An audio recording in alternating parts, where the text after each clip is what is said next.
let's bring them on, ladies and gentlemen.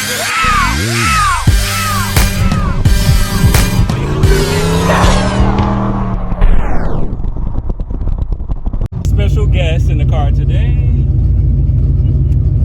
We're just going out to get some data, basically.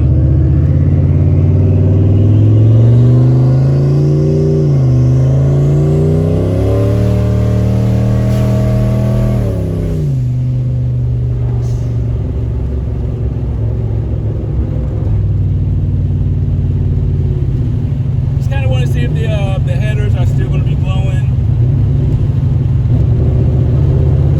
Want to kind of get a better idea of my air fuel ratio. I had to re-burp the coolant system. So I took the car out yesterday and it was getting a little bit hotter than it should for a cool day like this.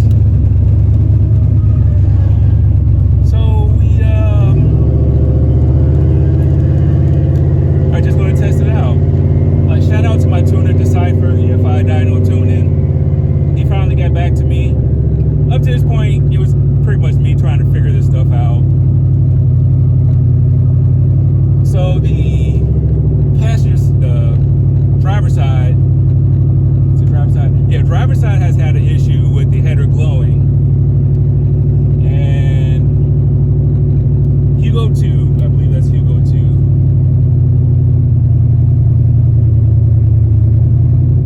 Voltage, at one point in time it was reading totally lean, and what I forgot is early on we had a shortage in the wire.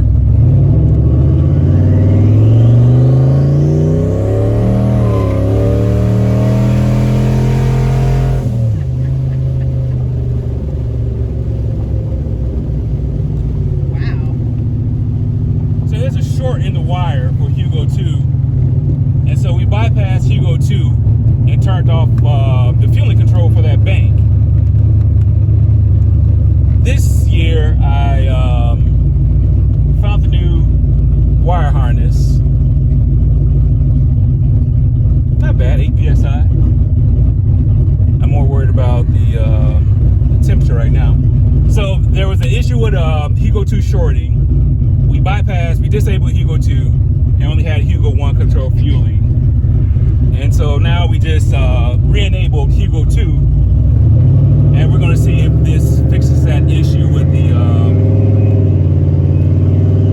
header glowing.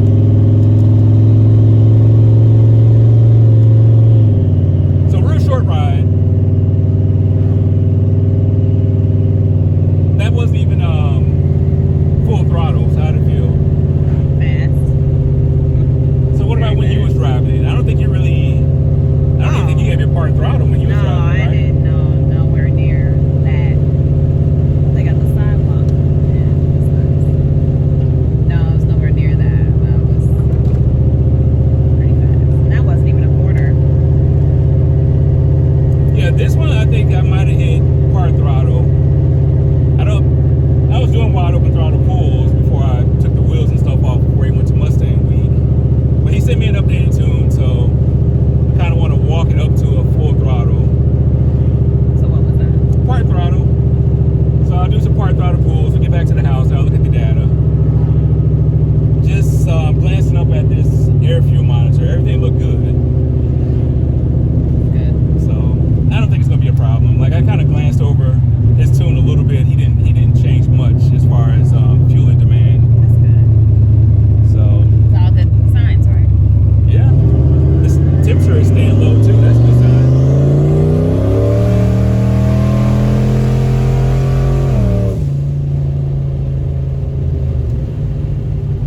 We have to go back right now? You say what? We have to go back right now?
spark plug blowout. Feels like it's hot out here.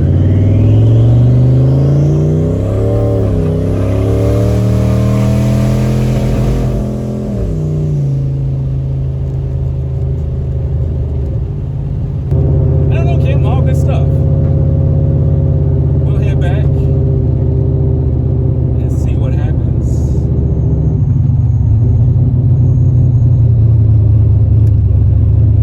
Temperature's 194. Haven't seen that.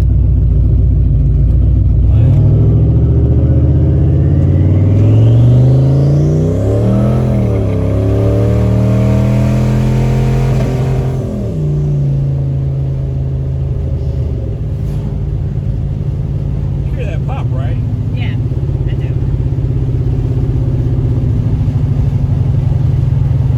Yeah, these are all hard throttle. It feels good. Good. It feels good. It does feel good. Tony. Fun.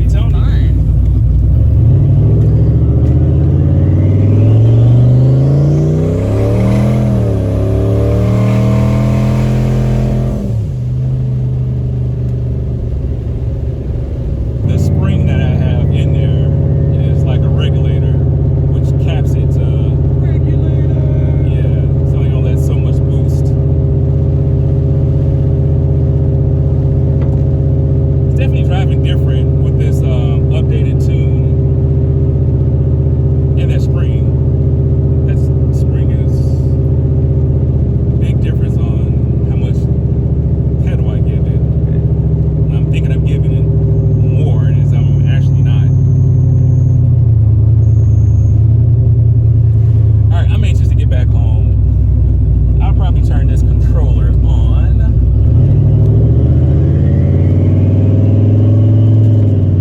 Alright, the temperature's looking so good, we'll do one more little victory lap.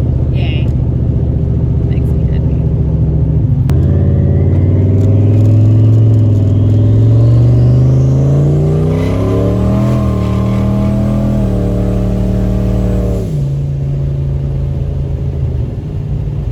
Kind of breaking the tires there, right? Yeah, I heard that. I heard it. Nice hard throttle, 10 psi. I wasn't even paying attention to my fuel. You want me to look? Yeah, I'm not gonna really rump on it anymore. Well, I guess right before I get to the house. I don't know if you can see this right here. Can you? I can, yeah. Okay, so pay attention to that. Yeah, when I tell you. Yeah, grandma right here. Oh, that Granny. Get where she gotta go. You said what? Let Granny get where she has to go, Yeah, right? let Greg get where she gotta go. Alright. Okay.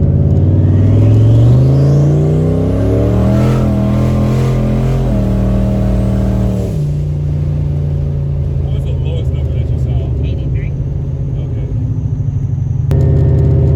Alright, so I'm gonna take the car back home, pop the hood. Hopefully there is no glowing header, and we'll report back.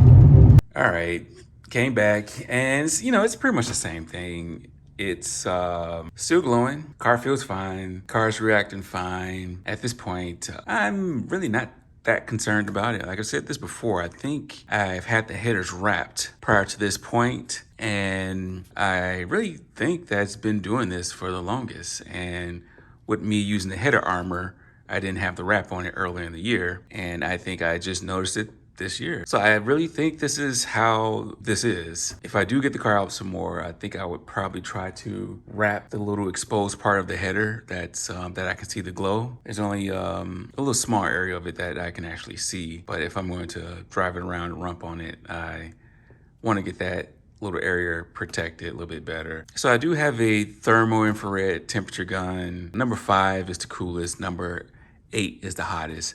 There's almost a 250 degree difference between number 5 and number 8. What does that tell me? It just tells me that there's a 250 degree difference between those exhaust ports on this car. I can only read number 3 and 4 over there.